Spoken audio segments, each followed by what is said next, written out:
In this video, we will do an example where we evaluate an improper integral that goes from negative infinity to positive infinity.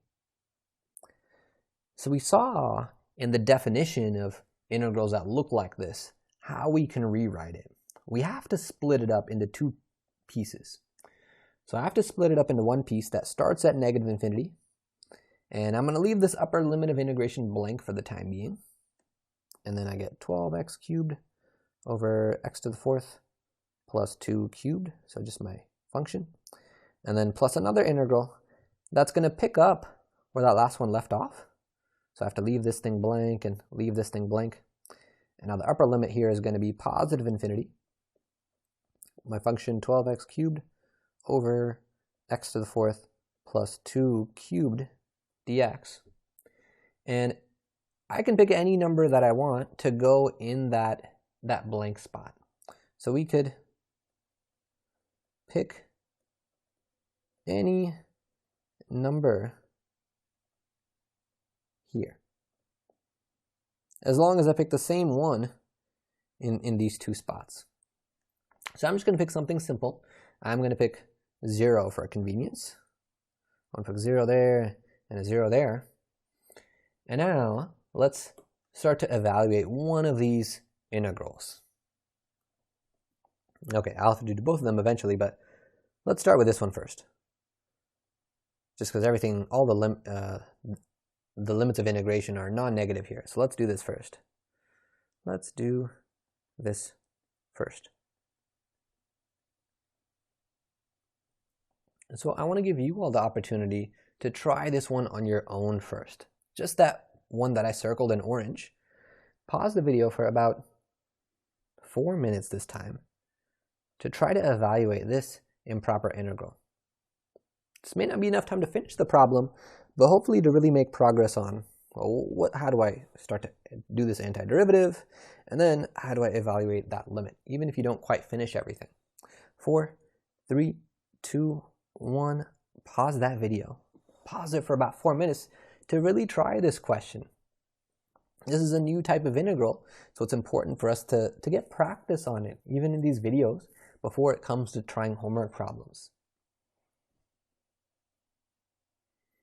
Alrighty, so let's talk about it together.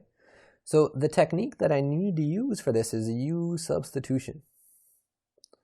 So I'm going to let u be equal to x to the fourth plus 2, because when I take the derivative and I write du, we get 4x cubed dx. And I knew this was going to work because I see a multiple of that in my integral, in the numerator. I see 12x cubed. That's one of the tip-offs to try u substitution. Alrighty, and then if I isolate dx, we get du over 4x cubed equals dx. And now let's start to plug in for this integral. Okay, so this integral, I'm going to carry it down here. We will get, let's see, we have 12x cubed on the top. On the bottom, we have u to the third. And then dx is du over 4x cubed. But we have these limits of integration. We have the 0 and the infinity we're going to change to a t. And one of the ways we can handle limits of integration when we are doing u sub is I can keep writing the same ones that I had, so 0 and t. But if I keep writing the same ones I had, I need to indicate what variable they correspond to. Because they didn't correspond to u. They corresponded to the original variable, which was x. So I would write x equals 0 and x equals t. That's one of the ways we can handle these. Okay, and now let me simplify. So let's see. So 4x cubed divides both of these terms, and I'm left with 3 on the top.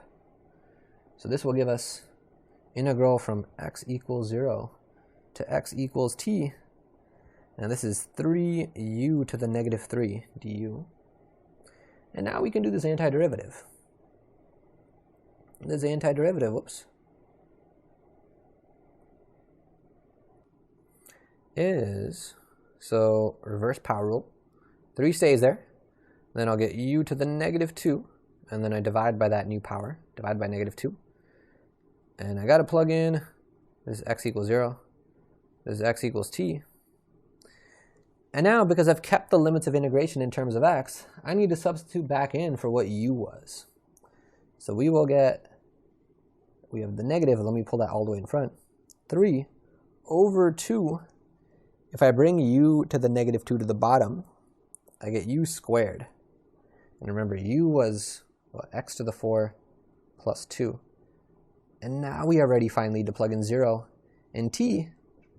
And at this point, I don't need to keep writing x equals 0 and x equals t anymore, because my function is in terms of the variable x again. So there's no ambiguity there. So now let's plug in these limits of integration. So if I plug in t, we get negative 3 over 2 times t to the 4th plus 2 squared, minus what I get when I plug in 0. So minus, and if you plug in 0, we get negative 3 over 2 times, let's see, it's going to be 2 times 2 squared. 2 squared is 4. So 2 times 4, that's going to be 8. All right. So now we need to take the limit of this. So then we take the limit as t goes to infinity of this thing. So this is negative 3 over 2 times t to the 4th plus 2 squared plus 3/8. And with this, we can plug in infinity. And if I do that, I get negative 3 over, this denominator is going to be infinity.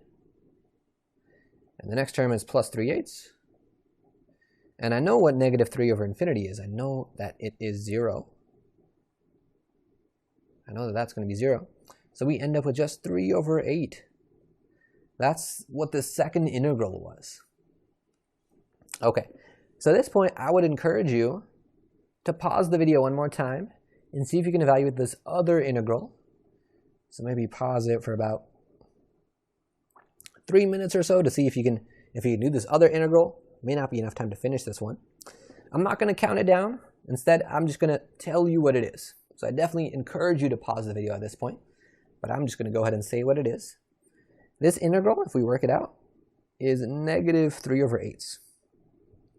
So it's the opposite of the other one, which doesn't always happen, but it did here.